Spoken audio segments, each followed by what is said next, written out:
ओम नमो भगवते वासुदेवाय। मत्तोऽप्यनन्तात् परतः परस्मात् स्वर्गापवर्गाधिपतेर्न किंचित्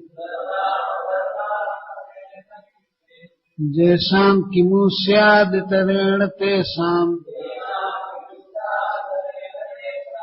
अकिंचनानां मयि भक्तिभाजाम्। भगवान ऋषभदेव प्रवचन कर रहे हैं ब्रह्मावर्त में, कानपुर में। देश की जनता जुटी है और भगवान के 100 पुत्र भी हैं, जिसमें राजर्षि भरत श्रेष्ठ थे।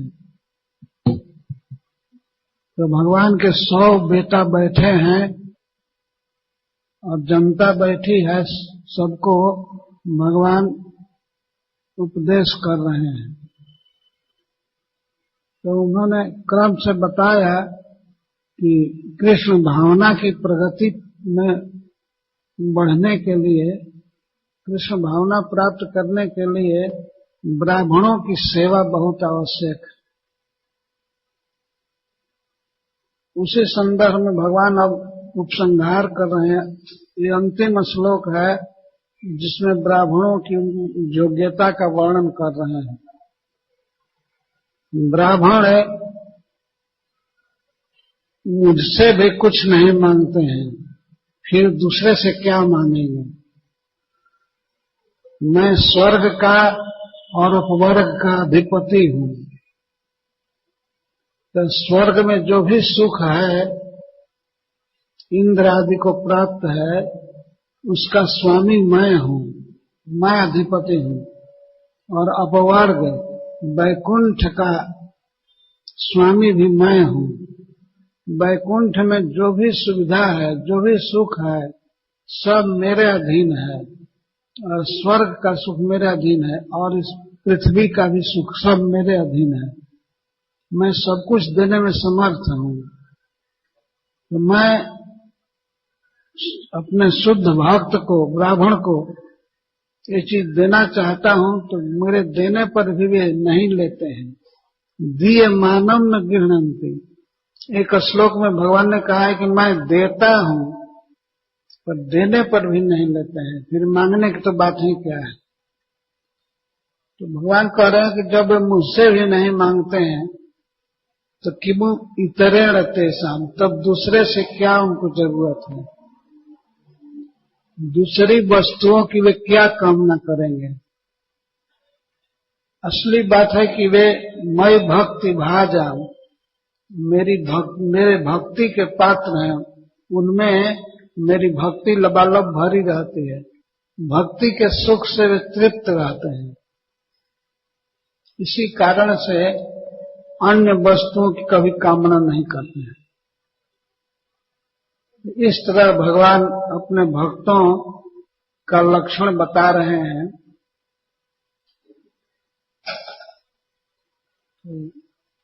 ऐसे ब्राह्मणों को बहुत आदर देना, उनका सम्मान करना चाहिए, भगवान के कहने का मतलब है। हम लोगों के जीवन में यह बहुत आवश्यक चीज है। अत्यंत विनीत रह करके और बड़ों का आदर करना, उसमें भी ब्राह्मण का तो विशेष रूप से। ब्राह्मण का लक्षण भगवान ने इसके पहले बताया है और इसमें भी बता रहे हैं। सबसे श्रेष्ठ लक्षण है मई भक्ति भाजाम। जो मेरी भक्ति के पात्र हैं, मेरी भक्ति उनके अंदर भरी हुई है, जो भक्ति के सुख में विभोर हैं और भौतिक कुछ भी वस्तु का संचय नहीं करते हैं, अकिंचन है। अकिंचन, किंचन माने कुछ और अ माने नहीं। जिनके पास कुछ भी नहीं है वे अकिंचन हैं। ब्राह्मणों के लिए यह निर्देश है कि उन्हें भौतिक सुख का संचय नहीं करना चाहिए। ब्राह्मण का तेज तपस्या से बढ़ता है। संतोष सबसे बड़ा सुख है। भगवान वामन देव ने कहा है कि असंतोषी ब्राह्मण का तेज घट जाता है, जैसे जल डालने से अग्नि शांत हो जाती है, बुझ जाती है, ऐसे असंतोष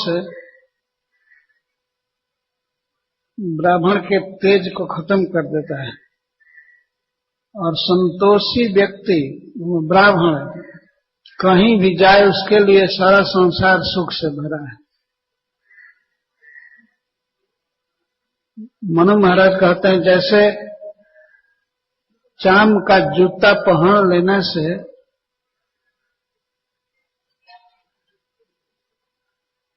पूरी पृथ्वी चमड़े से आवृत मानी जाएगी। अगर पैर में जूता है, मजबूत जूता है, तो वो कहीं भी पृथ्वी उसी जूते से युक्त है, कहीं कांटा नहीं लगता है, कोई कंकड़ नहीं लगता है। तो इसी प्रकार से जिसके हृदय में संतोष है उसके लिए सारी पृथ्वी सुख से भरी हुई है।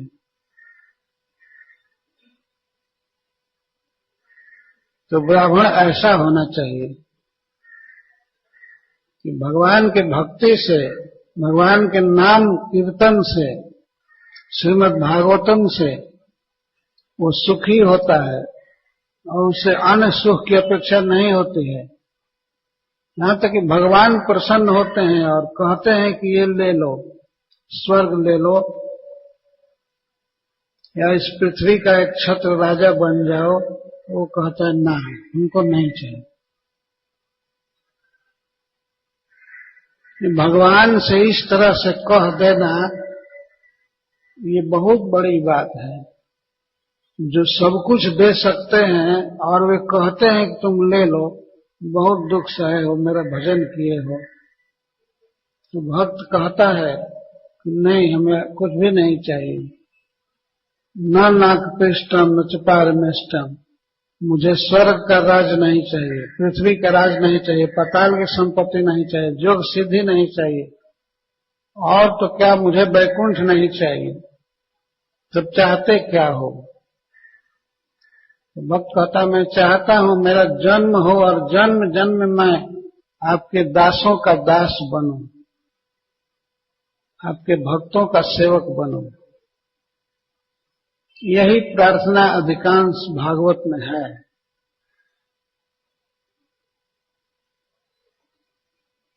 तो भगवान स्पष्ट कहते हैं कि ब्राह्मण इसलिए श्रेष्ठ हैं कि वे मेरे भक्त होते हैं, मेरी भक्ति के रस से भरे रहते हैं और उन्हें किसी वस्तु की अपेक्षा नहीं रहती।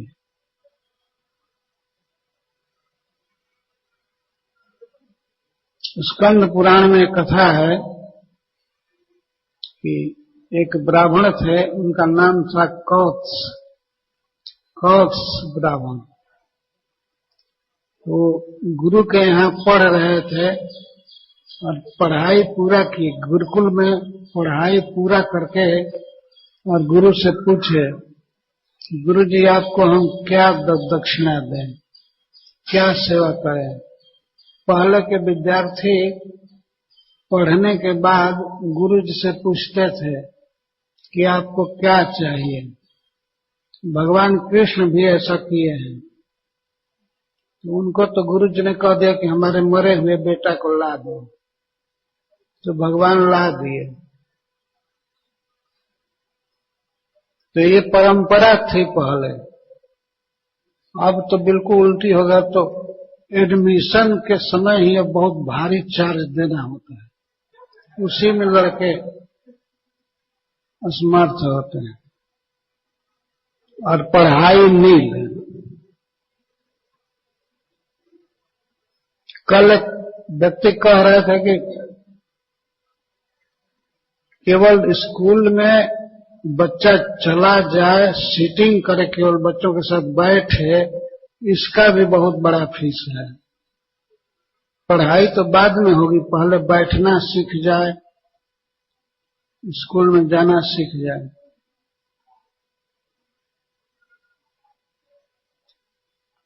उस समय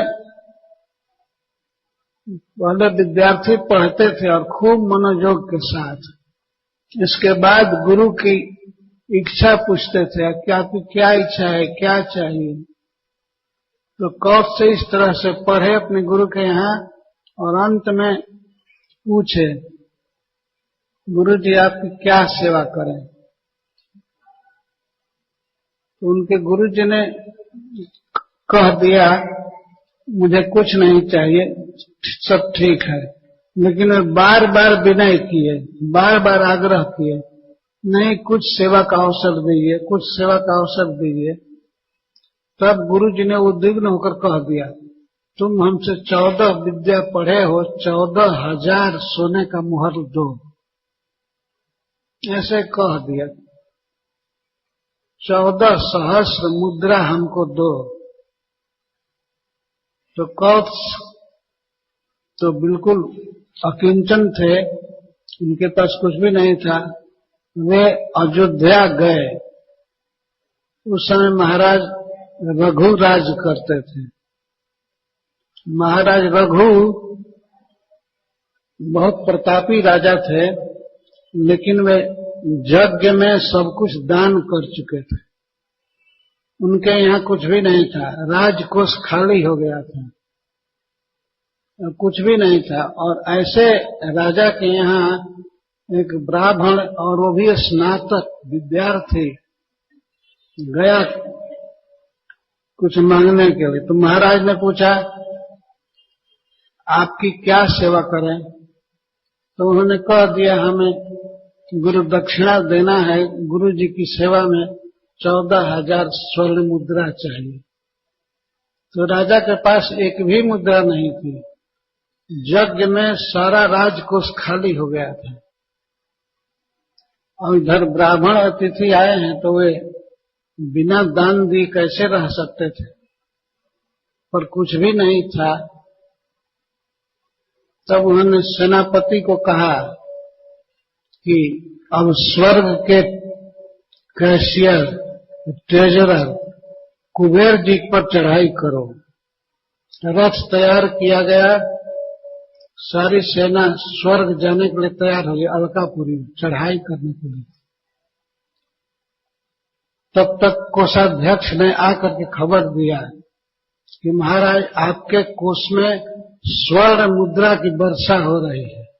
स्वर्ग से सोने की मुद्राएं बरसाई जा रही थी, बहुत वर्षा हुई।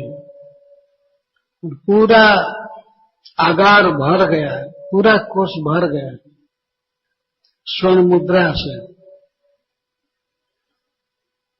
तो कुबेर जी ने सोचा कि अब लड़ाई क्या करना है, हम तो निश्चित हार जाएंगे, इसलिए दान कर दें, एक दान दे देना चाहिए। तो स्वर्ण मुद्रा भरी पड़ी थी पूरा हाल में। तो महाराज रघु ले गए कौत्स को, कहे कि ये आपके लिए स्वर्ण वर्षा हुई है, आप ले लीजिए। तो उन्होंने कहा कि महाराज मैं केवल 14,000 लूंगा, एक पैसा भी अधिक नहीं। तो उन्होंने कहा कि महाराज रघु ने कहा कि आपके लिए वर्षा हुई है, इसमें से मैं एक भी नहीं लूंगा, क्योंकि ये ब्राह्मण का धन है। तो राजा में और उस ब्राह्मण में ऐसा होने लगा कि ये आपका है, तो वो कहते थे आपका है। ब्राह्मण कहते थे कि महाराज सब आपका है, हमारा केवल 14,000 आप दे दीजिए। जो राजा बड़ा आग्रह करने लगे कि नहीं नहीं आपके लिए सब है। तो ब्राह्मण ने कहा कि हमको कुछ भी नहीं चाहिए, मुझे तो गुरु जी को देने के लिए 14,000 चाहिए, चाहे 14 करोड़ हो या लाख हो, कुछ भी हो, ये नहीं चाहिए। तब अंत में राजा कह दे ठीक है ले जाइए। तो 14,000 ले लिए और शेष द्रव्य ब्राह्मणों को दान दे दिया गया। राजा ने कुछ भी नहीं रखा और ब्राह्मण भी कुछ नहीं रखे। तो इस तरह से भक्त ब्राह्मण निष्प्रिय होते हैं, संतुष्ट होते हैं। मनुस्मृति में उसके 5वें अध्याय में 106वें श्लोक में मनु महाराज ने कहा है, समस्त शुद्धियों में, समस्त पवित्रताओं में सबसे बड़ी पवित्रता है अर्थ शुद्धि। अर्थ शुद्धि का मतलब है अन्याय से और बेईमानी से किसी का एक पैसा भी नहीं लेना और अपनी कमाई से, अपनी शुद्ध मेहनत से जो मिले उससे अपना निर्वाह करना, इसको अर्थ शुद्धि कहते हैं। वे कहते हैं कि अर्थ शुद्धि सबसे बड़ी शुद्धि है। हम कैसे कपड़ा पहन रहे हैं, खा रहे हैं, घर में रह रहे हैं, ये सब शुद्ध कमाई का होना चाहिए। तो वे कहते हैं कि केवल पानी से और मिट्टी से स्नान करने से शुद्धि नहीं होती है। बहुत अच्छा से स्नान करें, साबुन लगा करके या मिट्टी लगा करके, पानी लगा करके स्नान करें, और अगर बेईमानी का एक पैसा भी अपने पास है तो वो अशुद्धि हो गई, शुद्ध नहीं हुआ। क्योंकि सबसे बड़ी शुद्धि है मन की शुद्धि। मन में अर्थ की कामना नहीं होनी चाहिए। ये ब्राह्मण का लक्षण है, ब्राह्मण का स्वभाव है।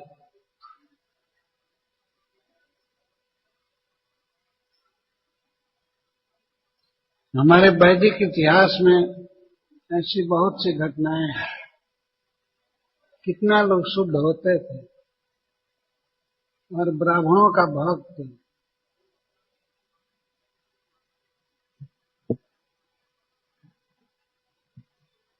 एक ऐसी ही कथा है अयोध्या के राजा की। आप लोगों ने नाम सुना होगा राजा हरिश्चंद्र का, सत्यवादी हरिश्चंद्र।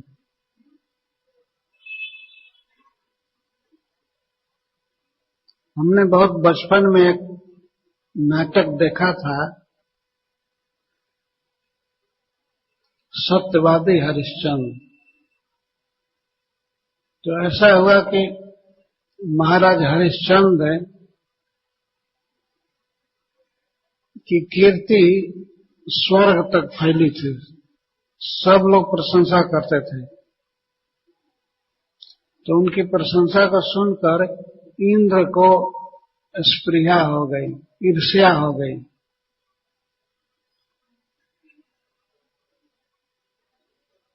तो उन्होंने विश्वामित्र जी से भेंट किया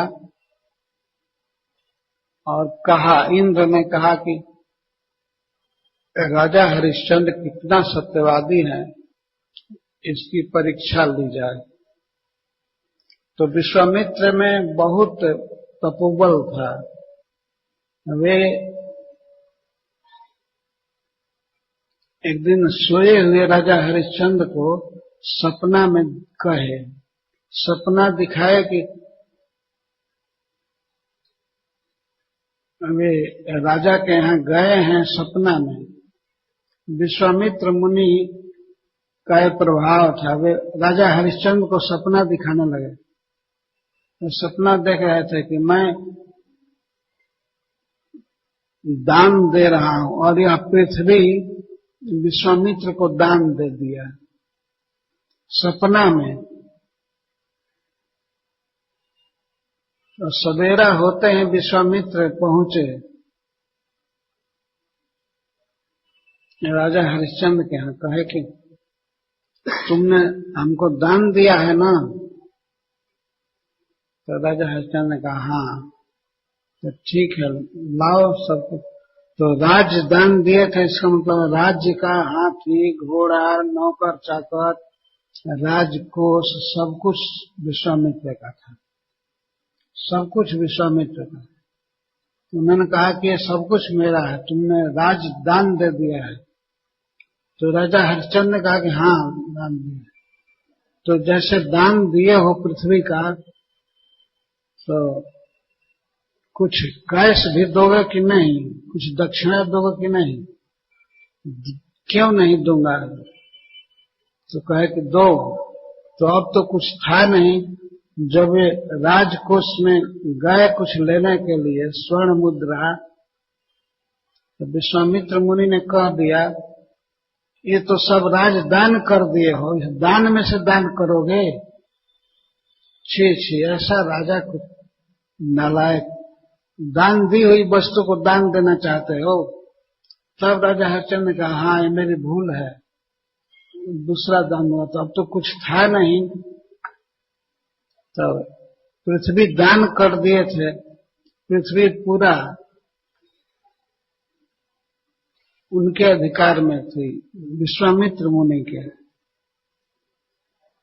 तब राजा हरिश्चंद्र ने सोचा कि काशी इस पृथ्वी पर नहीं है। शास्त्र कहता है काशी भगवान शंकर के त्रिशूल पर बसी है, वो इस पृथ्वी से अलग है। तो उन्होंने कहा कि मैं उपाय करूंगा, मैं अपने को बेच करके और कुछ पैसा लेकर आपको दक्षिणा दे दूंगा। तब विश्वामित्र मुनि ने कहा कि कहाँ बेचोगे? उन्होंने कहा काशी। ठीक है। तो राजा हरिश्चंद्र, उनकी पत्नी शैब्या और बच्चा रोहिताश्व, ये तीनों चले। और रथ से नहीं चल सकते थे क्योंकि रथ सब दान हो चुका था, घोड़े हाथी सभी दान हो चुके थे। तो दान की वस्तु का वे उपयोग अपने में नहीं करते, तो पैदल जा रहे थे। पैदल जाते समय रानी थक गई, राजकुमार थक गया। तो हम ड्रामा में देखे थे, जब राजकुमार को प्यास लगती है, वो पानी पीने के लिए किसी गृहस्थ के यहाँ रास्ते में जाता है। तो राजा हरिश्चंद्र देखने पर तुरंत रोके, सुनो सुनो क्या कर रहे हो? तो प्यास लगी है, पानी पीना चाहता हूं। तो उन्होंने कहा कि अरे हमारे पूर्वज गंगा जी को इस पृथ्वी पर लाए, और उसी वंश का होकर के तुम दूसरे का दिया हुआ पानी पियोगे? तो वो बच्चा पानी नहीं पिया।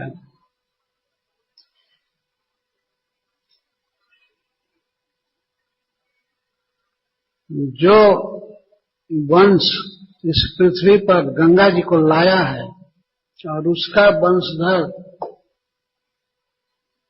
कोई भी दूसरे का दिया हुआ पानी पिएगा, ऐसा नहीं होगा। तो प्यासे जा रहा था बच्चा, रानी रोने लगी, पैर में फफोले पड़ गए। हमने सुना था उस नाटक में, गीत की एक पंक्ति याद है, भोजपुरी में गाया था। वो रानी गा रही है, चलत चलत मोर पैया पिरैले हो सतवादी राजा, काशी नगरिया कतना दूर हो सतवादी राजा। काशी कितना दूर है, चलते चलते पैर थक गया। अंत में राजा हरिश्चंद्र अपनी पत्नी और पुत्र के साथ काशी पहुंचे और बाजार में चिल्लाने लगे कि हमको कोई ले लो कुछ पैसा देकर। तो कोई नहीं ले रहा, सब पहचानते थे कि राजा हरिश्चंद्र है, तो कोई नौकर नहीं रखा उनको। अंत में एक स्वपक्ष, एक चंडाल काशी का जो मुर्दा जलाता था, श्मशान का मालिक था, उसने कहा कि हम रख सकते हैं तुमको नौकर। तो उसने 5000 स्वर्ण मुद्रा दिया राजा को और अपने यहाँ नौकर रख लिया। फिर भी दक्षिणा पूरी नहीं हो रही थी। इतने बड़े राज्य का दान किया है तो 5000 उसमें क्या है, बहुत कम था। जब ब्राह्मणों को खिलाते हैं तो कुछ दक्षिणा भी देते हैं ना, तो वो दक्षिणा बाकी रह गई थी। तब उन्होंने अपनी पत्नी को बेच दिया, स्वयं बिक गए चंडाल के यहाँ और पत्नी को बेचा एक ब्राह्मण के घर। वो कुटती थी, पीसती थी, ड्यूटी की सेवा करती थी उस ब्राह्मण के यहाँ, माला गूंथती थी, ये भोजन पकाती थी, ये उसकी सेवा थी। और फिर भी कुछ बाकी रह गया तो बच्चा बिक गया, लड़के को बेच दिया राजा हरिश्चंद्र ने। वो भी माँ के साथ रहता था, फूल तोड़ करके लाना बगीचा से, पूजा करवाना, ये उसका काम था। तो तीनों बिक गए, राजा, पत्नी और बच्चे, तीनों बिक गए। राजकुमार बिक गया, राजरानी, चक्रवर्ती सम्राट की रानी थी, वो दासी बन गई और महाराज खुद चंडाल के दास बन गए। कोई श्रेष्ठ पुरुष पर जब विपत्ति आती है तो उससे उसका तेज और बढ़ता है। जैसे सोने को अग्नि में तपाया जाए तो सोना जलकर भस्म नहीं होता है, उसकी दीप्ति और बढ़ती है। तप्त कांचन, तपाए जाने पर सोना और पीला पीला दिखने लगता है, उसमें चमक बढ़ जाती है। तो ऐसे ही श्रेष्ठ पुरुष पर आई हुई विपत्ति उसके तेज को, धैर्य को और बढ़ा देती है। तो राजा हरिश्चंद्र श्मशान में पहरा दे रहे थे। ऐसी दैव घटना, एक दिन रोहितास को सर्प डंस दिया बगीचे में फूल लाने में। वो गया था फूल लाने तो वहीं पर बगीचे में एक सर्प काट लिया उसको, वो मर गया। तो अपने मरे हुए बेटा को गोद में उठा करके रानी शैब्या लाई श्मशान, जहां पर राजा हरिश्चंद्र पहरा दे रहे थे। उस चंडाल स्वामी ने उनको इस काम के लिए नियुक्त किया था कि जो भी मुर्दा जलाने आएगा उससे कर लेना और कर के रूप में कफन लेना। कफन मतलब जो मुर्दा को लपेटा जाता है जिस कपड़े से, तो तुम कफन लेना जरूर, कफन लिए बिना किसी को दाह मत करने देना। तो राजा हरिश्चंद्र उसी काम पर लगाए गए थे और उनकी रानी विलाप करती हुई आई कि हाय विधाता, ऐसा दिन कर दिया, पति चंडाल का नौकर, बच्चा बिक गया है और रानी दासी बन गई। तो इस तरह से विलाप करते हुए आई श्मशान में। उसके करुण क्रंदन को राजा पहचान गए, लेकिन अब तो वे राजा नहीं थे, अब तो वे उस चंडाल के सेवक थे और पूर्ण ईमानदारी से उन्हें अपनी ड्यूटी करनी थी। तो छाती को कठोर बना करके उन्होंने कहा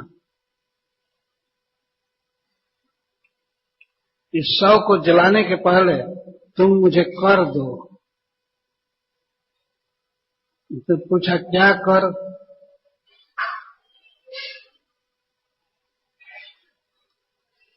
वो पहचान गई और ये हमारे पति हैं।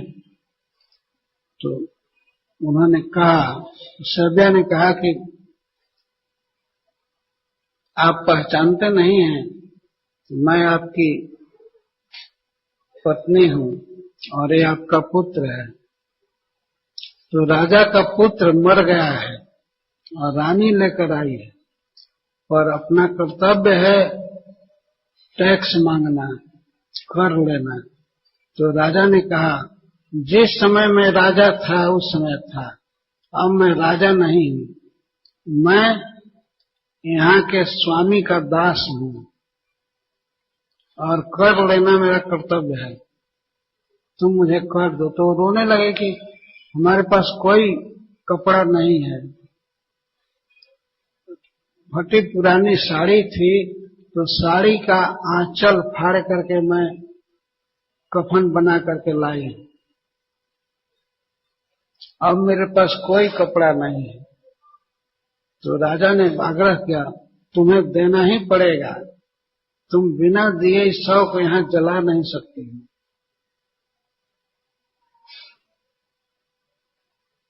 तो वो और रोने लगी, लेकिन वो भी तो राजा हरिश्चंद्र की पत्नी थी, धीरज रख करके अपनी शेष साड़ी को कहीं कि इसी में से ले लीजिए।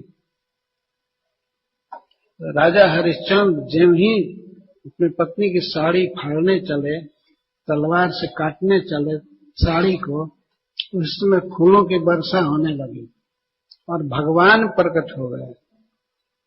और भगवान शंकर भी प्रकट हुए, ब्रह्मा जी प्रकट हुए और इंद्र सब। तो जहाँ सत्य है, जहाँ धर्म है, वहाँ भगवान है ही। तो भगवान प्रकट हो गए और भगवान ने बच्चे को स्पर्श किया, वो जी करके बैठ गया। राजा हरिश्चंद्र को भगवान ने कहा है कि महाराज आप हमसे कुछ मांगिए। तो राजा हरिश्चंद्र ने कहा कि मुझे आपके चरणों में शुद्ध भक्ति चाहिए और कुछ नहीं चाहिए, केवल भक्ति का वर मांगे। तो ये सब बातें सीखने लायक हैं। हम भी किसी न किसी के दास हैं, तो अपने कर्तव्य को निभाना चाहिए ईमानदारी के साथ। राजा हरिश्चंद्र तो चंडाल के दास बन गए और हम किसी के दास बनते हैं तो चंडाल नहीं है। तो अपने कर्तव्य को देखना चाहिए। हम किसी कंपनी में सेवक हैं, किसी मंदिर में सेवक हैं, तो हमें अपनी ड्यूटी करनी है और ईमानदारी के साथ, एक पैसे की भी बेईमानी नहीं करनी।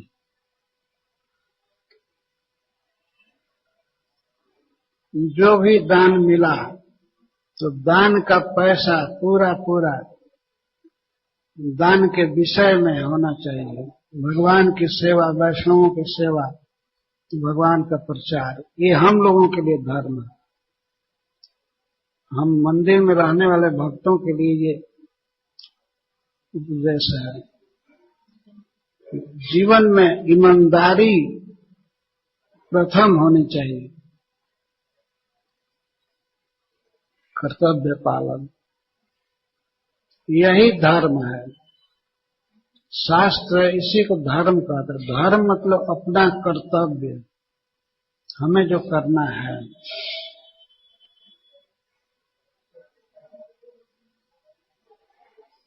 आलस छोड़ करके अपनी ड्यूटी करनी चाहिए।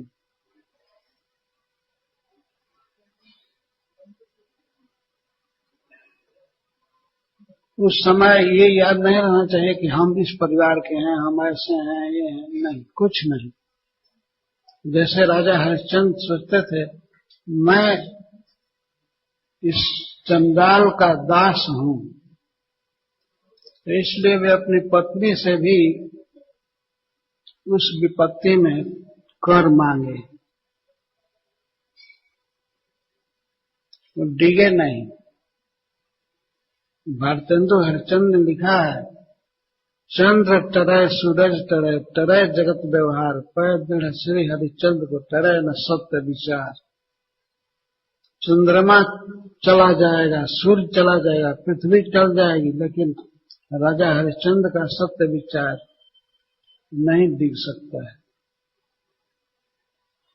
तो ये हमारा वैदिक इतिहास इस तरह के राजाओं के आदर्श से भरा है और ब्राह्मणों के।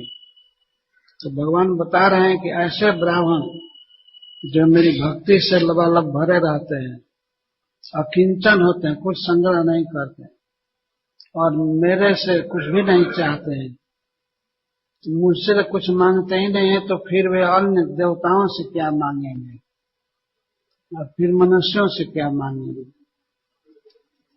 सबसे बड़ा धन, सबसे बड़ी भक्ति उनके पास होती है।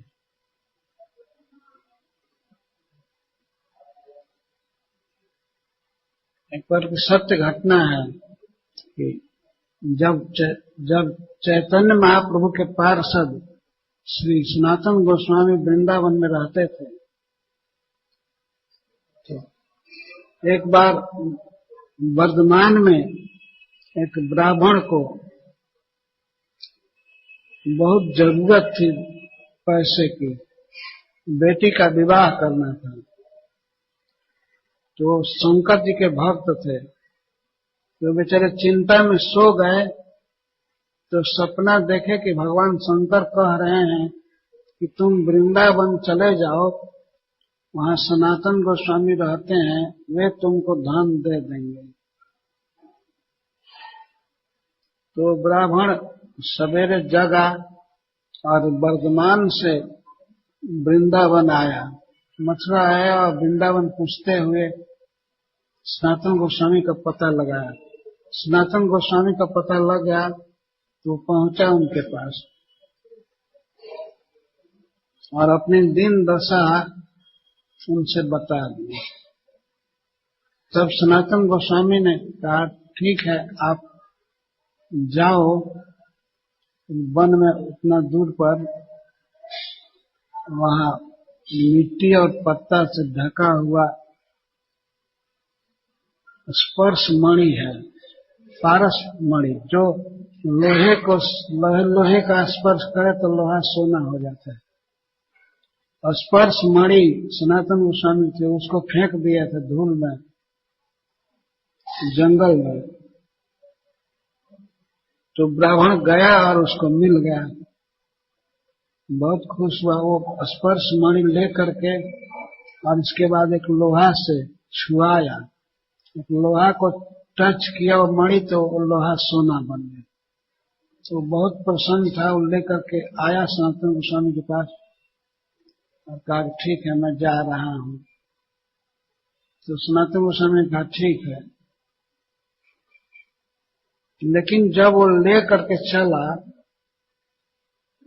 स्पर्श मणि, तो सोचने लगा कि इस साधु के पास इससे भी बड़ा धन कोई है, तब तो इस धन को धूल में फेंका था, इससे बड़ा धन है। तो उसको जिज्ञासा हुई, लौट करके रास्ते से आ गया और सनातन गोस्वामी से पूछा ताकि मैं पा गया धन, लेकिन एक प्रश्न उठ गया मेरे मन में, आप इससे भी अधिक धन रखे हैं ना, इससे ज्यादा धन आपके पास है, तभी तो इस धन की आप उपेक्षा किए हैं। तब सनातन गोस्वामी ने कहा, हाँ, तो हमको वह धन दे दीजिए। अब हुआ क्या कि सनातन गोस्वामी जैसे भगवत प्रेमी का संग पाते हैं, उसके मन में इच्छा हो गई दूसरी। साधु का प्रभाव होता है। अब सनातन गोस्वामी को जो धन प्राप्त है, वो धन प्राप्त करने की सोचने लगा।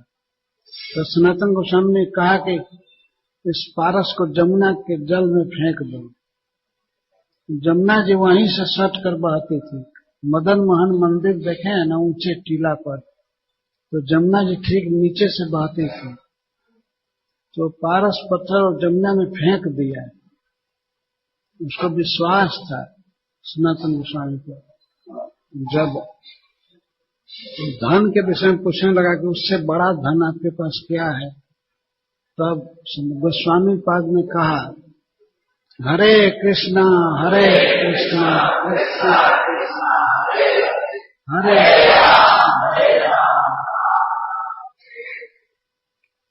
ये राम नाम धन पायो जी, मैं तो राम रतन धन पायो। मीरा जी ने कहा है राम का नाम सबसे बड़ा रत्न है, हीरा है। तो ये धन वो ब्राह्मण पा लिया, भक्त हो गया, उसकी सब आशा तृष्णा मिट गई। तो इस तरह भक्त अकिंचन होते हैं। सनातन गोस्वामी के पास कुछ भी नहीं था और निष्प्रिय थे। लोहा को टच करके सोना बना देता था। ऐसे मणि को पा करके वे कोई ऐसा नहीं था कि बहुत सुरक्षित कुटिया में रखें या बैंक में जाकर जमा करें, कुछ नहीं, फेंक दिए थे।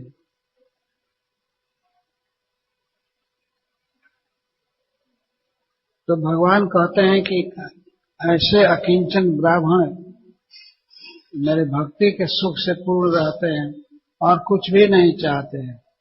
स्वर्ग अपवर्ग अधिपते, मैं स्वर्ग का और अपवर्ग का, वैकुंठ का राजा हूं, लेकिन हमसे कुछ नहीं मांगते हैं। तो फिर दूसरे से क्या मांगेंगे? इतरेण किम ऊ, फिर इतरेण दूसरे से क्या मांगेंगे? अर्थात कुछ नहीं।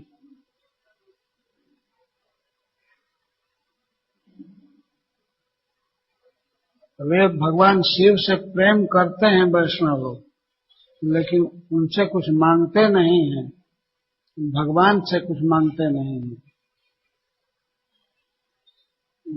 वैष्णव शंकर जी से प्रेम करते हैं, परंतु कामना से नहीं कि हमको ये दे दीजिए, हमको ये दे दीजिए। शुद्ध भक्ति से प्रेम संबंध रखते हैं। ये जानते हैं कि ये भक्तों में सबसे श्रेष्ठ हैं और इनकी कृपा से भक्ति मिलती है, तो इस कारण से प्रेम करते हैं। तो ये भगवान अपने भक्तों का लक्षण बताए हैं और विशेष करके ब्राह्मणों का लक्षण।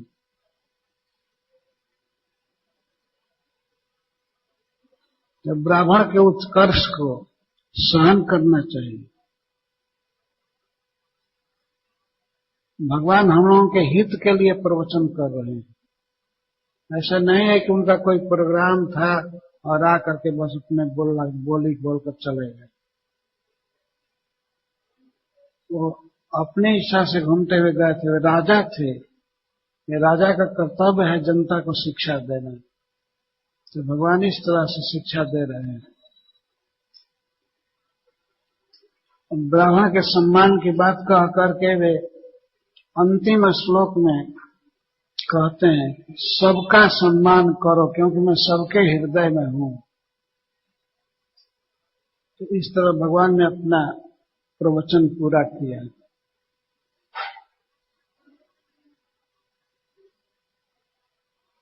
ब्राह्मण सम्मान की बात कह करके सर्व जीव सम्मान की बात कहें। सबका मान करना चाहिए, सबका आदर करना चाहिए, इसी में लाभ है।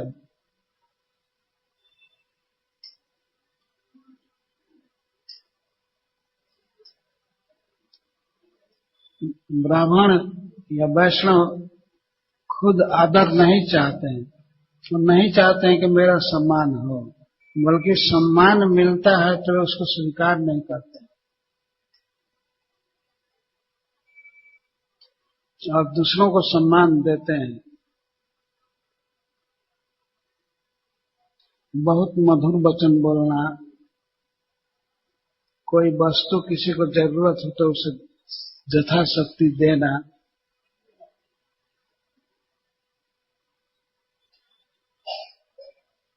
सभी जीवों में भगवान है।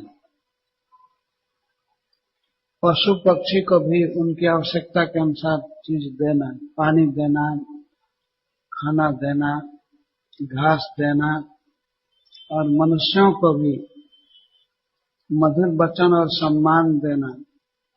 आप किसी थके हुए व्यक्ति को इतना भी कह दें आइए बैठिए, इससे वो तृप्त हो जाता है।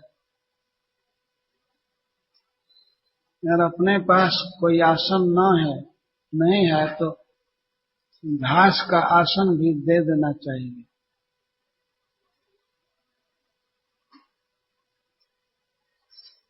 यह भक्ति है, सबका आदर देना। इसके विषय में भी सनातन गोस्वामी का एक उदाहरण है। उस समय जब सनातन गोस्वामी वृंदावन रह रहे थे तो भारतवर्ष में कई लोग दिग्विजय के लिए निकलते थे। उस समय दिग्विजय का मतलब हाथी घोड़ा आदि लेकर चढ़ाई करना नहीं था। बड़े बड़े विद्वान अपने शास्त्र बल से जाते थे दूसरे राजा के यहाँ या दूसरे जगह, और वहां वे शास्त्रार्थ करते थे। और शास्त्रार्थ में जब वे पराजित कर देते थे तो मानते थे कि हमारी विजय हो गई। तो एक ऐसा ही दिग्विजयी विद्वान मथुरा पहुंचा। मथुरा वो भी विद्या की राजधानी थी। काशी, मिथिला, नवद्वीप ये सब स्थान बड़े प्रसिद्ध थे। तो मथुरा में आकर के उसने ऐलान किया कि कोई पंडित हमारे साथ शास्त्रार्थ करे। तो सब लोग शास्त्रार्थ किए और शास्त्रार्थ में हार गए। तो एक विजय पत्र वो लिखा था, हमारी ये विजय हुई। तो उसमें लिखा था नाम के आगे साइन कराता था कि मैं हार गया। तो पंडितों ने हार मान लिया और सबने कह दिया कि इस मथुरा प्रदेश में वृंदावन में एक महात्मा रहते हैं जिनका नाम सनातन गोस्वामी। अगर आप उनको हरा देंगे तो समझिए पूरा ब्रज प्रदेश में आपकी जय जयकार होगी और हम सभी लोग मान लेंगे कि हम परास्त हुए, आप जीत गए। तो बड़े उत्साह से वृंदावन गया और सनातन गोस्वामी का पता लगा करके वो पहुंचा।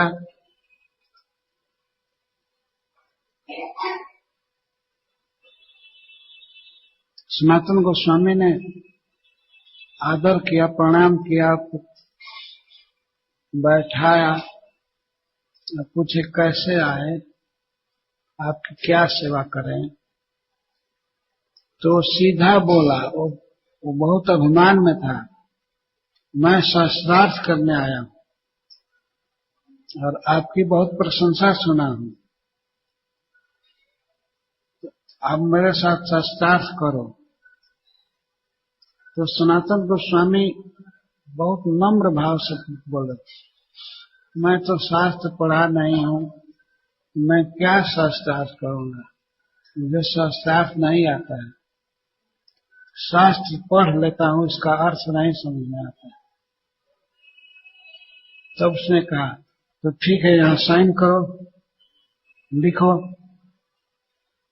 तो सनातन गोस्वामी ने बड़ी आसानी से साइन कर दिया। उस पर लिखा था कि मैं हार स्वीकार करता हूं। तो उन्होंने साइन कर दिया और बड़े अपने विद्वता के दिन हाँकता हुआ वो जा रहा था और लोगों से कि सनातन गोस्वामी परास्त हो गए।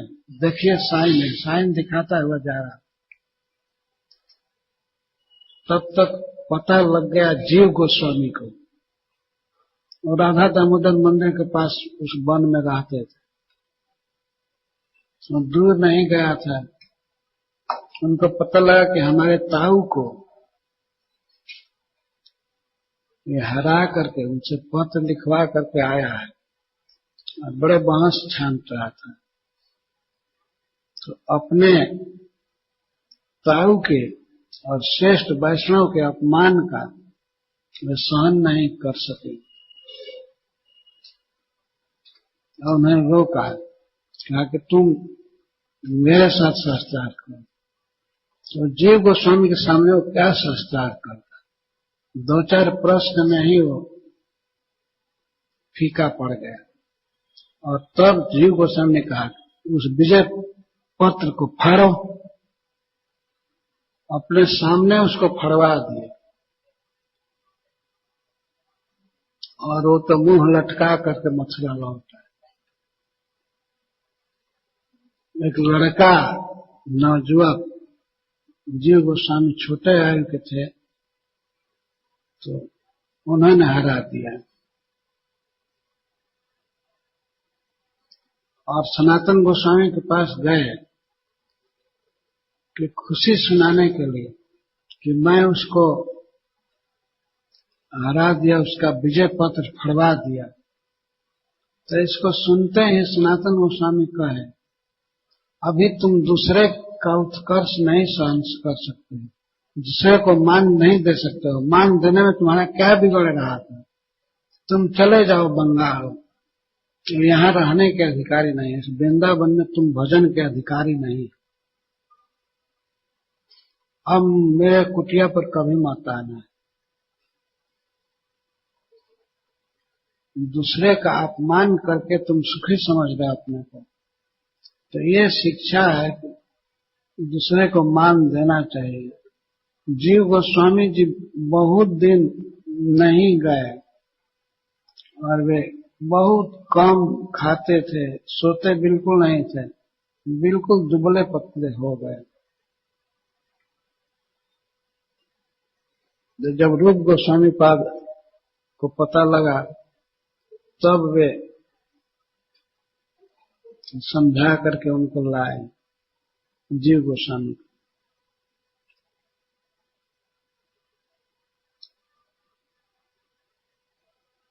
तो इस तरह से दूसरे को आदर देना चाहिए। आदर देने में आदर मिलता है, बिगड़ नहीं जाता है।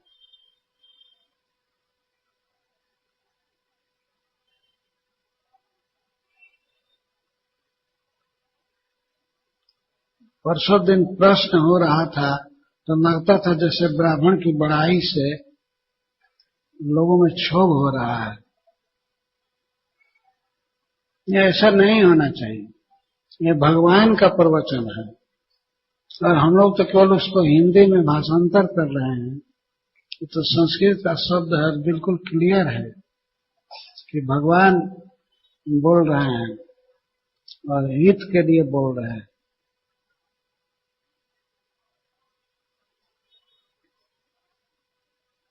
जो बात भगवान बोल रहे हैं उस पर ध्यान देना चाहिए और उसको करना चाहिए। हम लोग अपने से श्रेष्ठ वैष्णव ब्राह्मण का आदर करेंगे तो हमारा उत्कर्ष होगा, हम कृष्ण भावना में बढ़ेंगे, हमें अपार शांति रहेगी, सुख रहेगा, इस जीवन में भी और इसके बाद भगवान के धाम में जाएंगे।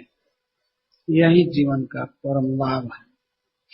तो जीवन में कैसे रहना है, कैसे लोगों से डील करना है, कैसे अपने व्यवहार में रहना है, भगवान इसको आकर के बताते रहते हैं।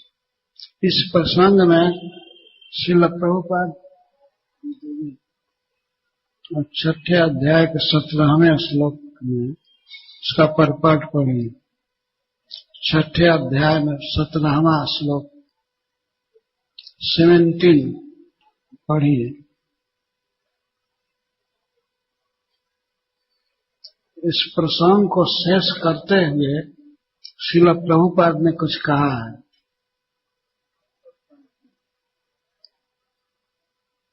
इस संसार के कष्टों से मुक्ति चाहने वाले के लिए ईश्वर की भक्ति प्राप्त होना सबसे बड़ी उपलब्धि होती है।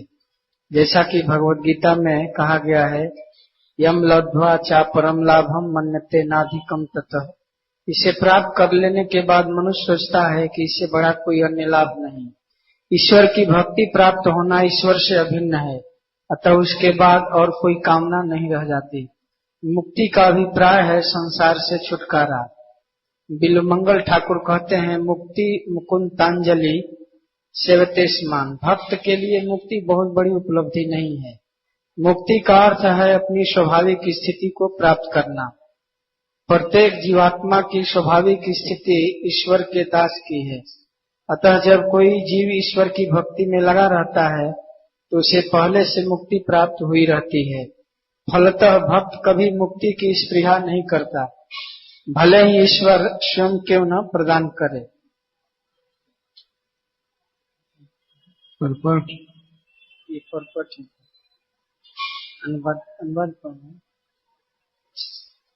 भक्त जन भौतिक संसार के विभिन्न दुखों से मुक्त होने के लिए निरंतर भक्ति सरिता में स्नान करते रहते हैं।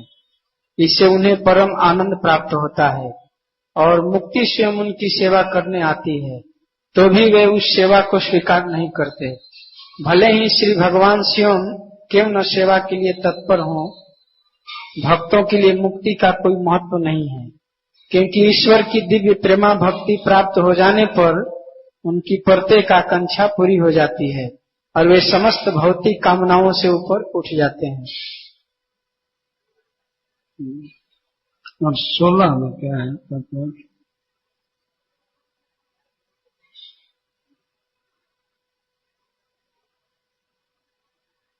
सुखदेव गोस्वामी ने कहा, ऋषभ देव समस्त वैदिक ज्ञान मनुष्यों, देवताओं, गायों तथा ब्राह्मणों के स्वामी हैं। मैं पहले ही उनके विशुद्ध दिव्य कार्यकलापों का विस्तार से वर्णन कर चुका हूँ, जिससे समस्त जीवात्माओं के पाप कर्म मिट जाएंगे। भगवान ऋषभ देव की लीलाओं का यह वर्णन समस्त मंगल वस्तुओं का आगार है। जो भी आचार्यों का अनुसरण करते हुए इन्हें सुनता है, कहता है, उसे निश्चय ही श्री भगवान वासुदेव के चरण कमलों की शुद्ध भक्ति प्राप्त होगी। तात्पर्य, ऋषभ देव के उपदेश सभी युगों के मनुष्यों के लिए है, चाहे सतयुग हो अथवा त्रेता, द्वापर या विशेषतया कली। सभी युगों के लिए प्रभुपाद जी कहते हैं। ये उपदेश इतने प्रभावशाली हैं कि इस कली युग में केवल इनकी व्याख्या करने, आचार्यों का अनुगमन करने या ध्यान पूर्वक सुनने से सीधी भक्ति प्राप्त हो जाती है। जो ऐसा करता है उसे भगवान वासुदेव की शुद्ध भक्ति प्राप्त हो सकती है। भगवान तथा उनके भक्तों की लीलाओं का संग्रह श्रीमद् भागवतम इस उद्देश्य से किया गया है, जिससे उन्हें सुनने तथा सुनाने वाले शुद्ध भक्त शुद्ध हो सकें। नित्यम भागवत सेवया। हाँ, यहीं से मेरा कहने के यहीं से वो लिखे पर पढ़ के 24 घंटा भागवत पढ़ना चाहिए।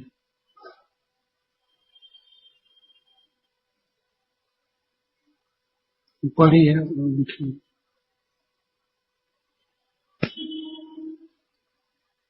भक्तों की लीलाओं का संग्रह श्रीमद् भागवतम में इस उद्देश्य से किया गया है, जिससे इन्हें सुनने तथा सुनाने वाले शुद्ध हो सके। नित्यम भागवत सेवया।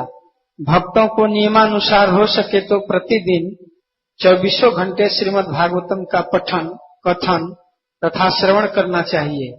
यह चैतन्य महाप्रभु की सलाह है। कीर्तनीय सदा हरि। मनुष्य को चाहिए कि तो वह हरे कृष्ण महामंत्र का जाप करे या श्रीमद् भागवतम का पाठ करे और इस प्रकार श्री भगवान ऋषभ देव, कपिल तथा कृष्ण रूप में प्रकट होने वाले भगवान के चरित्र तथा उपदेशों को समझे। इस प्रकार श्री भगवान की दिव्य प्रकृति से परिचित हुआ जा सकता है। जैसा कि भगवद गीता में कहा गया है कि जो भगवान के जन्म तथा कर्म के दिव्य स्वभाव को जान लेता है, उसे भव बंधन से मुक्ति मिल जाती है और वह परम धाम को प्राप्त होता है। तो प्रभुपाद जी कहते हैं as a matter of principle 24 घंटा भागवत सुनना चाहिए, पढ़ना चाहिए। अब मैं व्याख्या किया था वृंदावन में, अगर 24 घंटा नहीं कर सके तो 22 घंटा कीजिए या 20 घंटा कीजिए प्रतिदिन, या 10 घंटा या जितना हो सके करना चाहिए। अगर आपसे आधा घंटा ही होता है तो आधा घंटा पढ़िए। ऐसे स्टैंडर्ड है कि 24 घंटा मतलब खाना पीना सब छोड़ करके भागवत पढ़ना चाहिए, महामंत्र जपना चाहिए।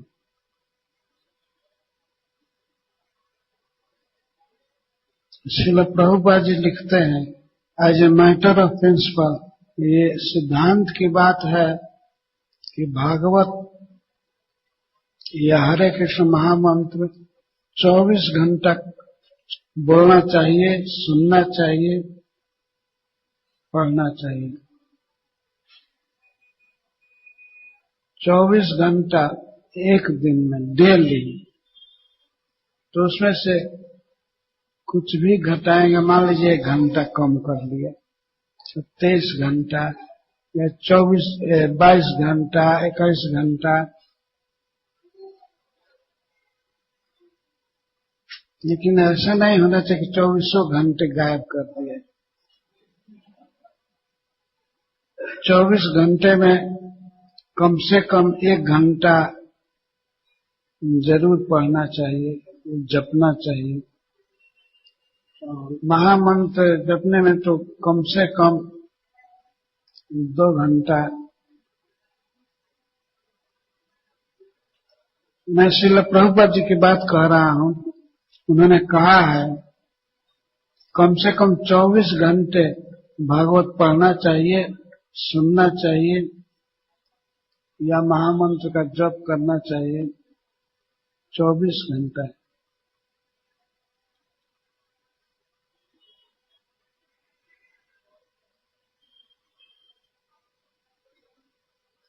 और श्रील प्रभुपाद जी कहते हैं कि श्रीमद् भागवतम में इसीलिए भगवान की और भगवान के भक्तों की लीलाएं रिकॉर्ड की गई हैं कि अन्य सब भक्त इसको सुने, कहें, जिससे शुद्ध हो जाए। सुखदेव गोस्वामी कहे हैं, मैंने भगवान ऋषभदेव के शुद्ध चरित्र को कहा, जो मनुष्यों के समस्त दुष्चरणा भी हरणम, जितना भी दुष्चरिता भी हरणम, जो भी दुष्कर्म हो गए हैं, जो भी गलती हो गई है, उसको केवल सुनने मात्र से समाप्त कर देगा। इतना प्रबल प्रसंग है। भगवान ऋषभदेव आ करके सबके धर्म को सिखाए।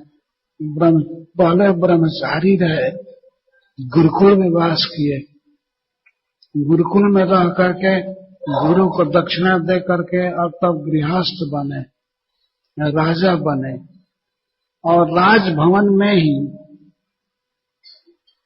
वे विरक्त हो गए और जब घर छोड़े तो गगन मात्र पर आकाश केवल संग्रह था, एक वस्त्र भी शरीर पर नहीं था। राजभवन में ही मुकुट और वस्त्र सब त्याग दिए और किसी के बात का कोई उत्तर नहीं देते थे, चल दिए गूंगे की तरह, बहरे की तरह। कोई पूछता रह गया कि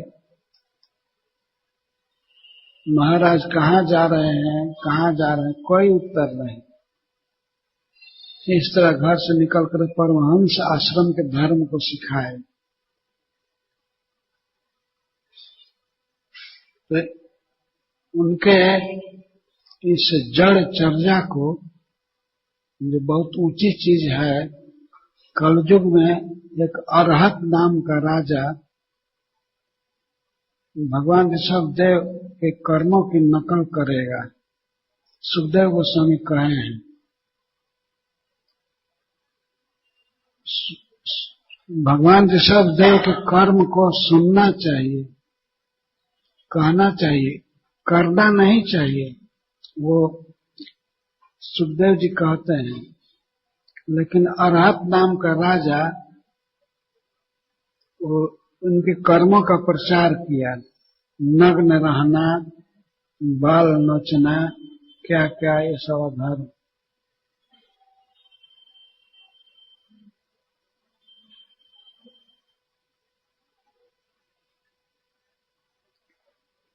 हम लोगों के लिए सुखदेव गोस्वामी का, श्रील प्रभुपाद का यही कहना है कि हम लोगों को भगवान ऋषभदेव के चरित्र को कहना चाहिए, सुनना चाहिए, लेकिन वो जो किए उसकी नकल नहीं की जा सकती। वो तो जहाँ सोते थे जंगल में और वहीं शौच करते थे, सारे शरीर में मल लग जाता था और गाय की तरह हरिणी की तरह खाते थे, पीते थे, खड़े खड़े खा लेते थे, खड़े खड़े शौच करते थे, खड़े खड़े पेशाब करते थे, नग्न रहते थे। तो ये सब कर्म नहीं करना चाहिए, ये सब कहने सुनने के लिए है केवल।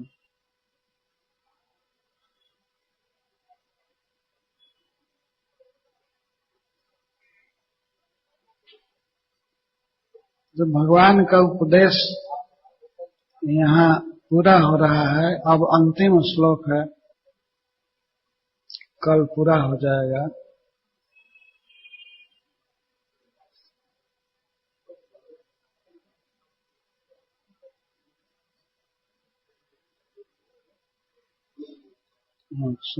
धन्यवाद। हरे कृष्ण।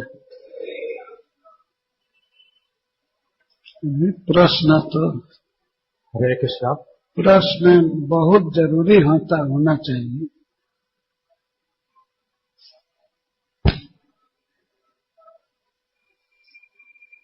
जैन संप्रदाय इन्हीं से निकला है क्या, ऋषभदेव जी से? और यदि निकला है तो वो तो अनुकरण करते हैं कि नग्न रहना, बाल नोचना, जबकि अनुकरण नहीं करना चाहिए, श्रवण करना है लीलाओं का।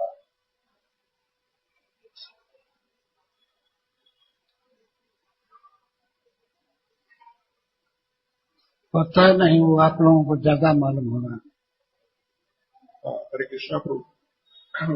भगवद गीता में भगवान कुल अबाउट दो डजन टाइम बोलते हैं कि ऐसा करोगे तो मेरे धाम में आ सकोगे, मगर दूसरे अध्याय में वो अर्जुन को बोलते हैं कि अगर आप युद्ध जीत गए तो राजा बनोगे और अगर युद्ध में मारे जाओगे तो स्वर्ग को प्राप्त करोगे। तो भगवान उनको स्वर्ग का बात क्यों किया, अपने धाम का क्यों बताया नहीं? उसके पीछे कोई कारण था क्या? क्या हो सकता? नहीं, भगवान दृष्टिकोण बता रहे हैं कि स्वधर्मम अपि चावेक्ष न विकम्पितुम अर्हसि। तुम अपना स्वधर्म भी देखो, तो क्षत्रिय का धर्म है युद्ध करना, और युद्ध सब तरह से तुम्हारी भलाई करेगा। जीतोगे तो पृथ्वी का राज मिलेगा, मरोगे तो स्वर्ग जाओगे।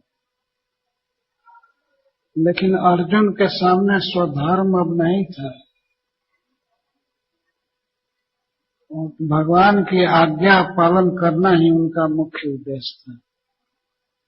करिष्ये वचनम तव, उन्होंने कहा अंत में कि मैं आपके वचन को करूंगा।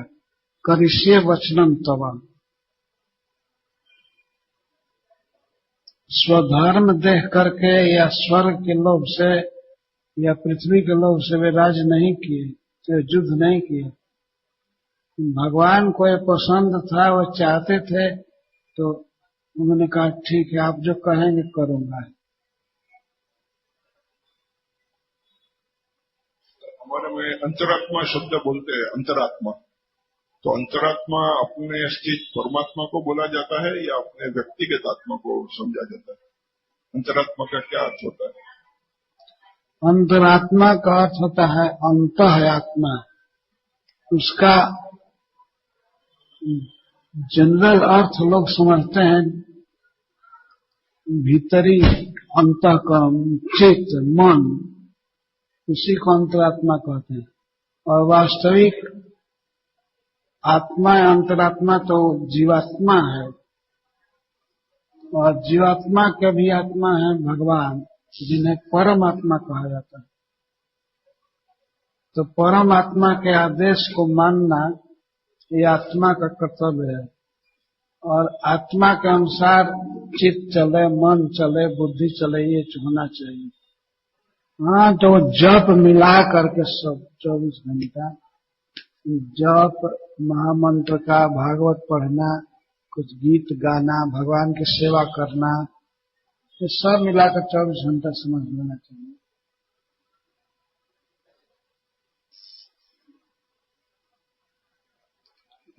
हरे कृष्ण। तात्पर्य यह है कि कम से कम सोना, खाना, बातचीत नहीं करना, अधिक से अधिक भक्ति के काम में लगे रहना, उसका मतलब ये होता है।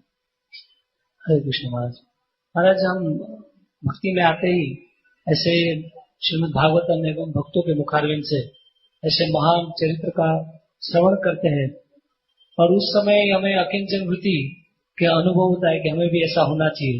फिर हम प्रवचन करते, उसमें भी हम लोग उदाहरण देते हैं, मगर कुछ समय के बाद ये जो अकिंचन वृत्ति है वे तुरंत ही हमारे ऐसे चरित्र हम भूल जाते हैं, और फिर वापिस जो ब्राह्मण के चरित्र, जैसे यहाँ बताया भगवान ऐसे ऐसे मेरे भक्त होने चाहिए, तो उसका क्या हमें क्या कमी, क्या हम नाम अपराध कर रहे, इसके लिए हो रहा है ऐसा? नहीं, अपराध नहीं। इसका कारण यह है कि हम अनादिकाल से इस प्राकृत शरीर के बंधन में हैं। तो हमारी इस प्राकृतिक जगत में रहते रहते एक प्रकृति हो गई है, एक स्वभाव बन गया है विषयों में रहना। तो कभी हम बात सुनते हैं, भागवत सुनते हैं या भगवत गीता सुनते हैं, तो मन में आता है कि ऐसा बने, ऐसा हो जाए, लेकिन जो स्वभाव है वो हावी हो जाता है। प्रकृति के गुण हमें बलात् जोत देते हैं। तो धीरे धीरे होगा, पर धैर्य रखना चाहिए। धैर्य जरूरी है। धैर्य का अर्थ है कि फल आने में देर हो रहा है, फिर भी अपने साधन को करते रहना।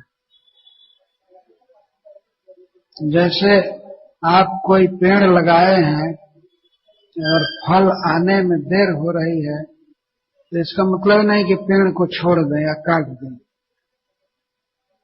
उसको सुरक्षित रखना चाहिए, सिंचाई करना चाहिए, और समय पर फल लगेगा। तो बहुत जन्म बीता है विषयों में, तो इस एक जन्म में, और वो भी 2-4 साल से कुछ थोड़ा कर रहे हैं, तो एक कैसे अकस्मात हो जाएगा, इसमें देर लगेगी। लेकिन ये सत्य है, यही हमारा स्वरूप है, ये तो आएगा ही, परंतु ये समय की अपेक्षा रखता है, साधन की अपेक्षा रखता है। धैर्य रखना चाहिए। धैर्य रख करके और भगवान का नाम जप करना, प्रणाम करना, वैष्णवों के मुख से सुनना, पढ़ना और पूजा आदि कर्मों में रहना चाहिए। विशेष करके वैष्णवों को प्रणाम करना चाहिए, श्रद्धा से प्रणाम करना चाहिए। तो प्रणाम से बहुत जल्दी परिणाम मिलता है। भगवान को प्रणाम करना चाहिए बार बार, और उन्हीं से अपने मन की बात कहनी चाहिए। वो अर्चा विग्रह के रूप में हैं, पर निश्चित कृष्ण हैं, हमारी बात को समझ रहे हैं, ये विश्वास रखिए। विश्वास ही मूल भक्ति है।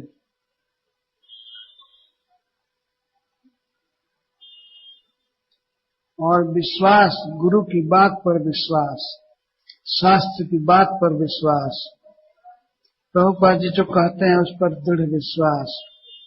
यहाँ ये सत्य है, भगवान हैं और हमको मिलेंगे। और इसका प्रमाण है कि बहुत से भक्तों को मिले हैं, वे हैं तभी न मिले हैं, और वे सदा रहेंगे, अनंत काल तक भगवान हैं, रहेंगे, और बहुत पहले से हैं, और सब जगह हैं, हमारे हृदय में भी हैं, हमारी प्रत्येक कामना को, इच्छा को समझते हैं। तो उन्हीं से कहना चाहिए भगवान हैं।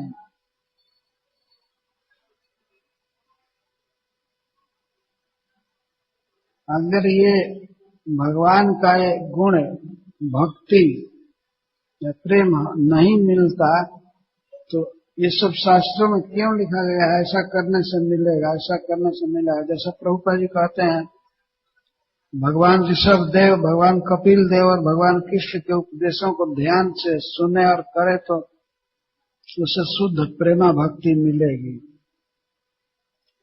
तो ऐसा प्रभाव सुखदेव गोस्वामी वर्णन किए हैं। परीक्षित महाराज की सभा में गंगा जी के तट पर वे झूठ बोलने के लिए नहीं बैठे हैं, वे कह रहे हैं कि ऐसा तुम सुनोगे, कहोगे तो यह चीज मिलेगा, तो बिल्कुल सत्य है। सुखदेव गोस्वामी जैसा महापुरुष, विरक्त शिरोमणि झूठ क्यों बोलेगा? मतलब विश्वास रखना चाहिए कि सत्य है, सत्य है, हम ऐसा करेंगे तो हमको ऐसा मिलेगा।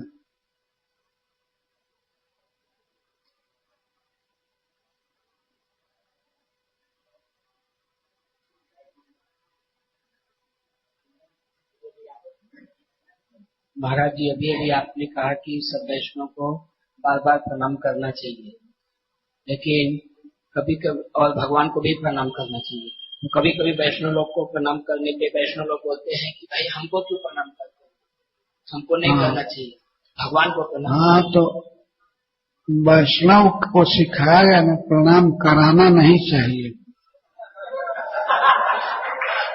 लेकिन करना चाहिए। वैष्णव तो चाहते हैं कि हमको प्रणाम न किया जाए।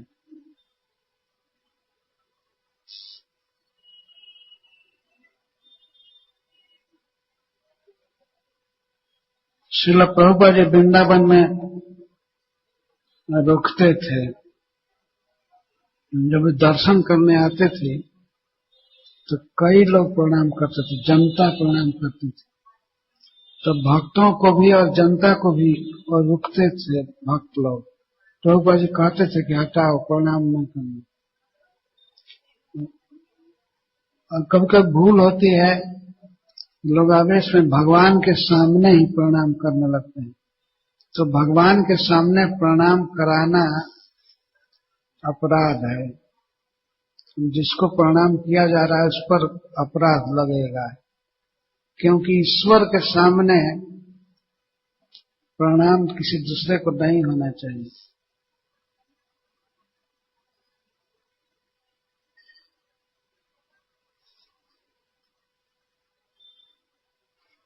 सेवा अपराध में सब लिखा गया है। ड्यूटी के सामने कोई बातचीत करना जोर से या किसी को प्रणाम करना यह अपराध है। ड्यूटी के सामने किसी को आशीर्वाद देना अपराध है। जब भगवान है तो उनके सामने कोई आशीर्वाद देने लगे, सारे आशीर्वाद की खान तो भगवान है।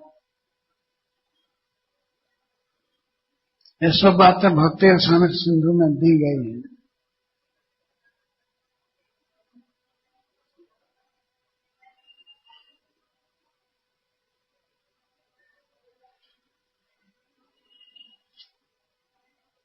बड़े प्रयत्न से अपने धर्म को सीखना चाहिए कि हमारा क्या कर्तव्य है, हमें क्या करना चाहिए। सवेरे शाम तक हमें अपना जानना है कि हमारा काम क्या है।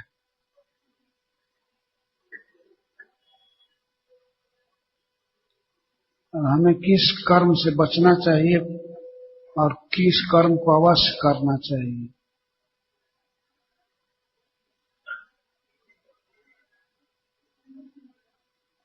ये बहुत आवश्यक है जानना।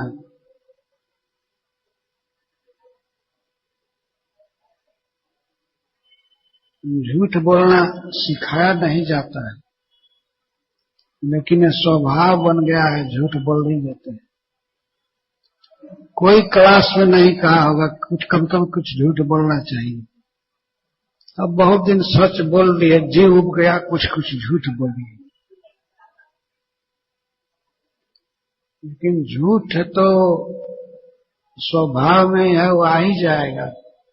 शिक्षा यही दी जाएगी कि झूठ नहीं बोलना चाहिए, झूठ नहीं बोलना चाहिए।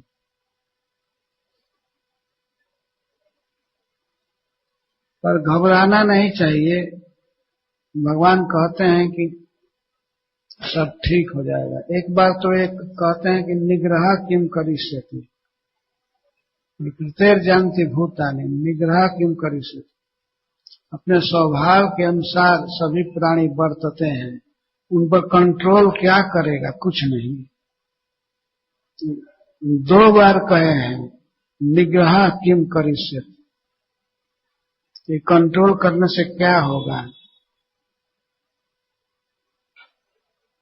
लेकिन वही प्रभु कहते हैं कि अपने मन को, इंद्रियों को कंट्रोल में करना चाहिए।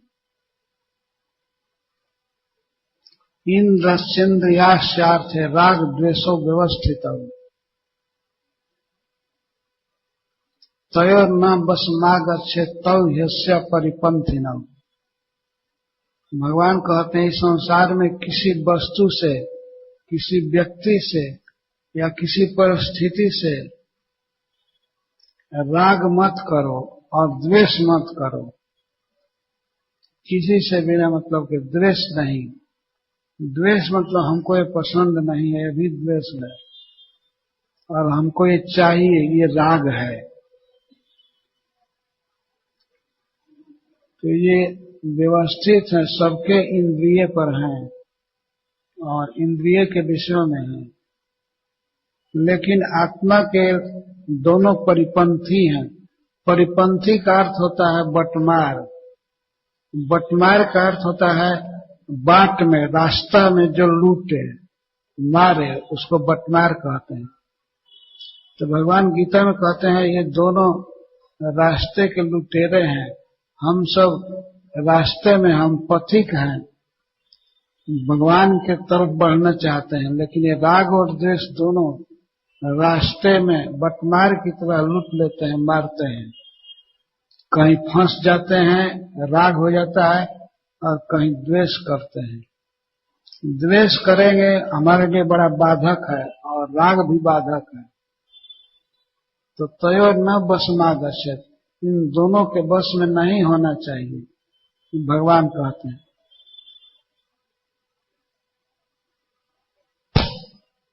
ये दोनों हानि करते हैं,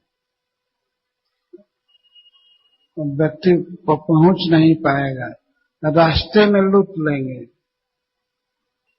सब तरह से सेफ पहुंचने के लिए भगवान के पास महामंत्र का उच्चारण सभी शास्त्र कहते हैं कि उपाय है।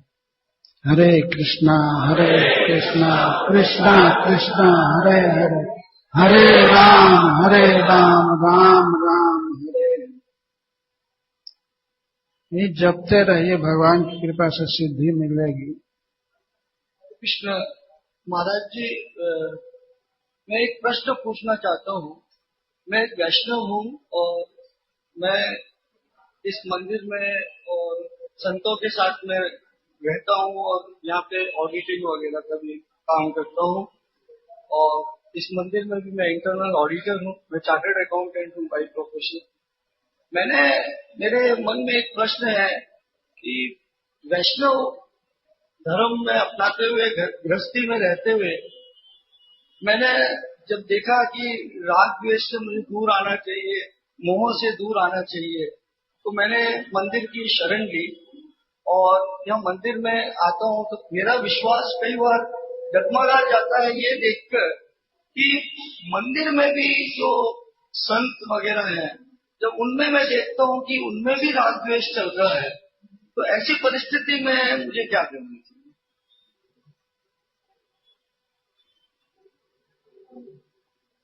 भगवान गीता में कहते हैं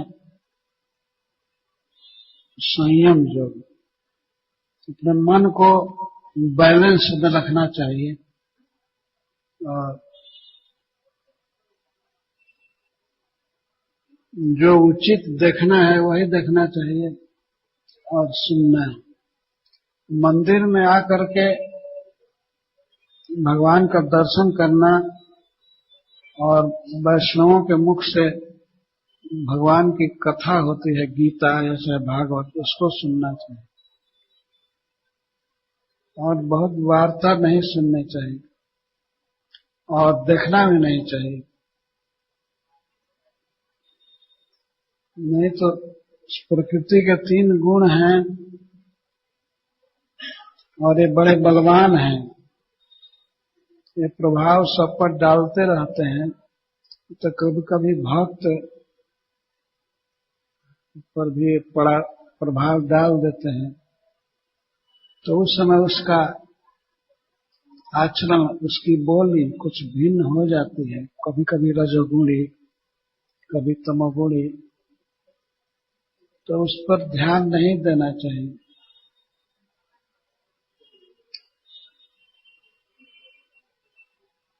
मन में क्षोभ नहीं होना चाहिए, शांति रखनी चाहिए और जिस भाव से मंदिर आते हैं उस भाव की रक्षा होनी चाहिए।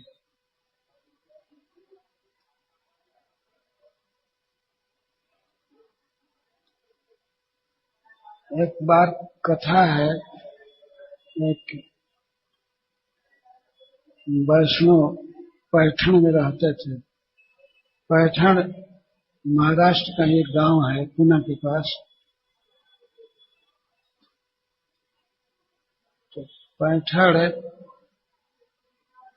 में एकनाथ महात्मा रहते थे, वो गृहस्थ थे, एकनाथ। तो एक बार एकादशी के दिन वे जा रहे थे स्नान करने गोदावरी जी में। तो रास्ते में एक पठान की हवेली थी। पठान मतलब मुस्लिम।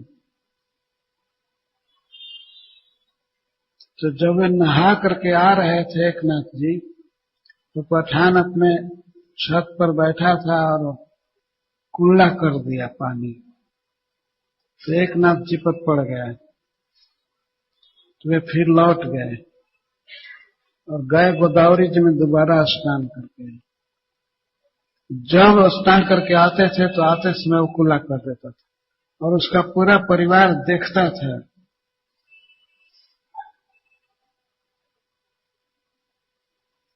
तो उसकी स्त्री पूछी, कही कि ऐसा क्यों करते हैं, बेचारे को क्यों थूकते हैं?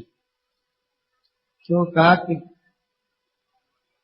मैं ये देख रहा हूं कि इस काफिर को क्रोध क्यों नहीं आ रहा है।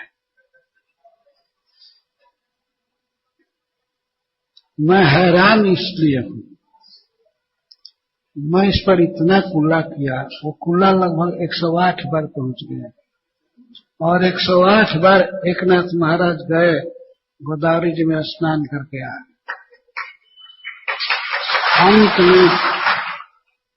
अंत में उस शैतान की पशुता हार गई, उसकी सठता हार गई और वो अंत में सोचने लगा कि इसको थोड़ा भी क्रोध नहीं है। वो उतर गया कोठा से और अंत में आते समय एकनाथ जी के चरण में गिरा, मेरा अपराध क्षमा कर दीजिए, मैं बहुत पाप किया, आप पर थूक दिया, कुल्ला किया। तो एकनाथ जी ने कहा कि इससे क्या हुआ? आपने तो मेरा उपकार किया ना। आप हमको ऐसा अवसर दिए कि 108 बार मैं नहाया, तो आपने तो पुण्य का काम किया है। तो एक नाथ महाराज उस व्यक्ति में देख रहे थे और सही वो सच्चे भाव से बोल रहे थे कि मैं उसके कारण 108 स्नान किया और एक बार भी ऊपर देखा नहीं और कहा नहीं कि ये क्या कर रहे हो, इतना तक नहीं कहा। मन पर क्षोभ नहीं हुआ, मन में उसको अनुचित नहीं माने कि भगवान की यही इच्छा थी और जाकर स्नान कराते थे। 108 बार स्नान किए गिन करके, क्योंकि वो 108 बार खुला किया। वो तो उसका स्वभाव ही था, वो तो करेगा ही, उसके लिए वही शोभा की बात है।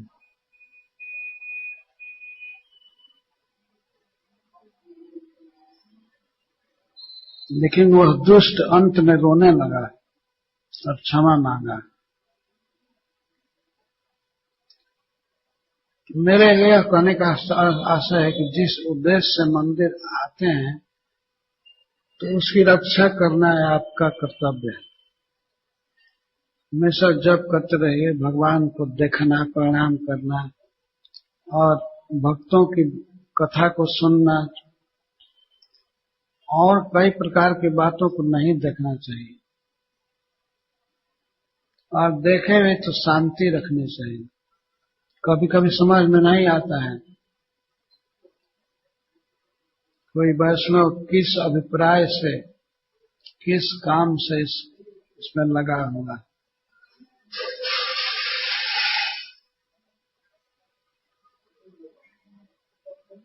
लेकिन वैष्णवों में जो राग और द्वेष होता है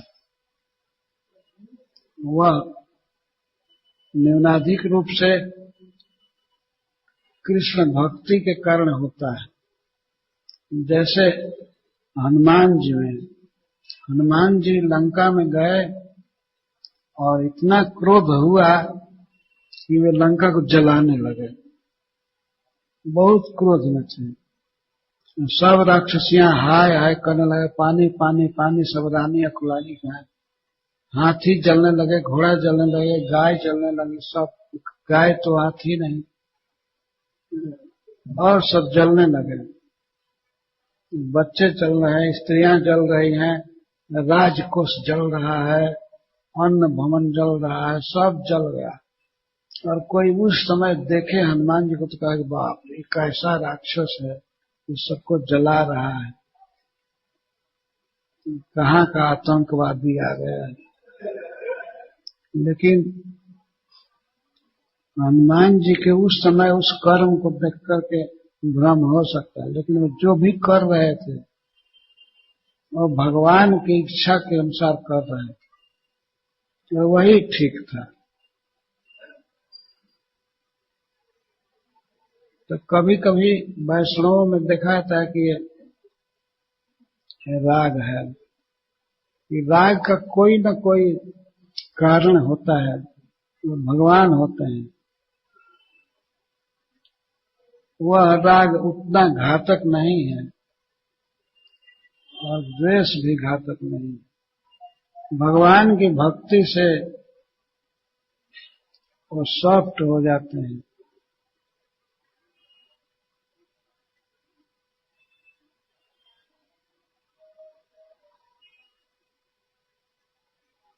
तो भक्तों के प्रति भाव का पोषण करना चाहिए, ये अपना कर्तव्य है।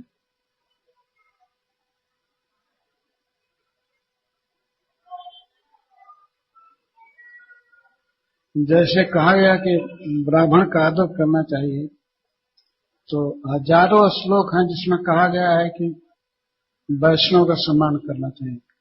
तो वैष्णव को नापने के लिए अपने मन में कोई मीटर नहीं बैठाना चाहिए कि अच्छा हम नाप करके देखें कि ये वैष्णव है कि नहीं। एक सामान्य धारणा के अनुसार भगवान की भक्ति कर रहा है, नाम जप कर रहा है, प्रणाम कर रहा है, तो वैष्णव है। और हमारे लिए वो सत्कार का पात्र है। कभी दुर्भावना नहीं करनी चाहिए। दुर्भावना करनी है तो यहाँ बॉलीवुड वालों के साथ कीजिए, सिनेमा वालों के साथ दुर्भावना कीजिए। इससे दुर्वासना का प्रचार होता है। या हत्या करने वाले जो दुष्ट हैं उनके प्रति होना चाहिए, भक्तों के प्रति नहीं। उनके अन्य दोष गुण चिंतन मास्त्वा, अगर कुछ मान्यत दोष है,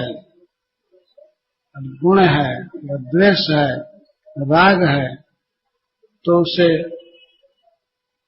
इग्नोर करना चाहिए।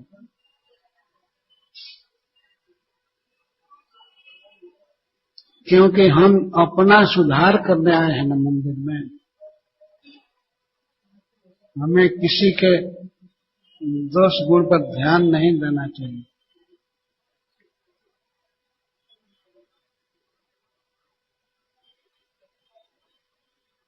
वैष्णव वेरा क्रिया मुद्रा विज्ञेय ना बुझाए।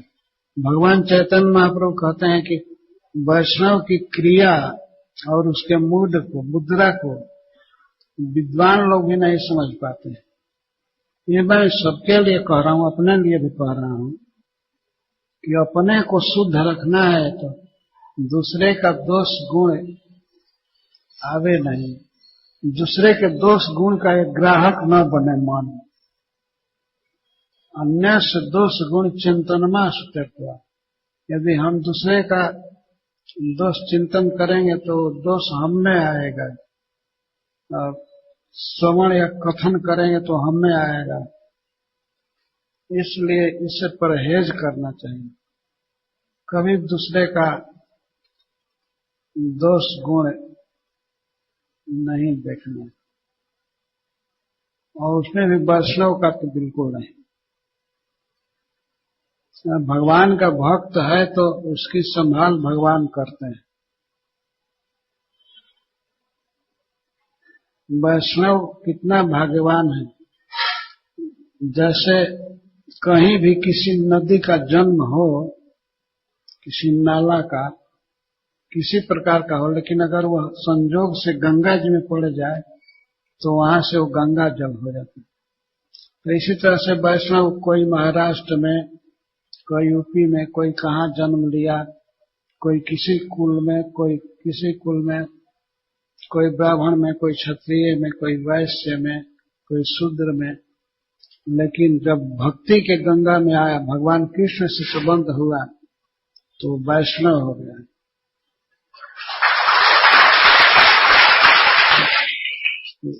हम लोगों का ये कर्म नहीं है कि हम वैष्णव के दोष को देखें।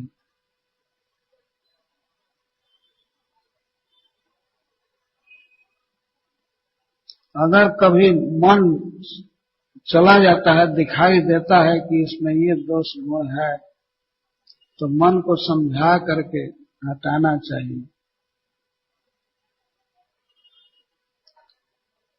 और भक्तों को भी सावधान होना चाहिए कि हम आदर्श हैं, हम भक्ति कर रहे हैं, तो हमें ऐसे दोष नहीं होना चाहिए जो दूसरे लोग उससे बुरा प्रभाव लें। उनको लगे ठीक से अनुभव हो कि हाँ भगवान के भक्त ऐसे होते हैं। जब आए तो भगवान की भक्ति में लगे रहे भक्त लोग, सांसारिक वार्ता में नहीं। जितना ही हम सद्गुण देखेंगे उतना ही सद्गुण हमारे अंदर आएगा।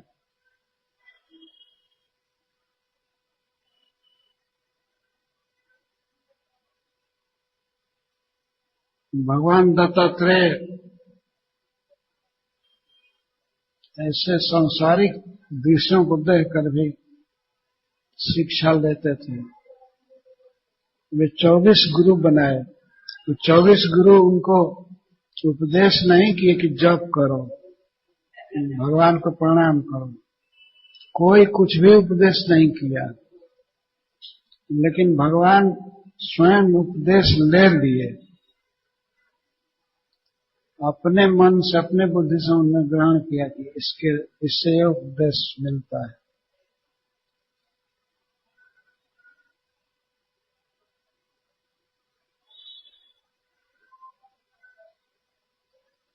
आपका प्रश्न कई लोगों का प्रश्न है, मैं इस प्रश्न का स्वागत करता हूं, लेकिन आपके हित के लिए, अपने हित के लिए, सबके हित के लिए कह रहा हूं कि हमें दोषों का संग्राहक नहीं होना चाहिए।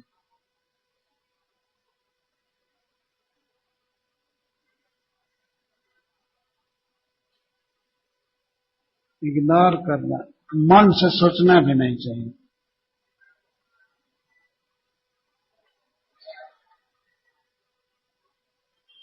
आपका कहना भी अच्छा है कि वास्तव में भक्तों के जीवन में ये चीजें नहीं होनी चाहिए जो सांसारिक लोगों में देखी जाती है, राग द्वेष।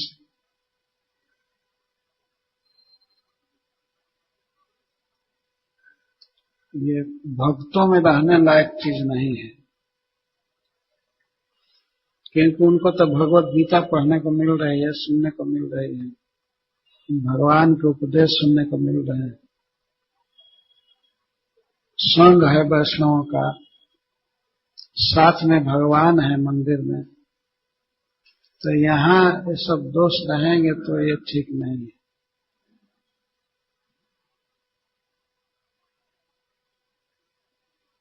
अच्छा, हरे कृष्ण।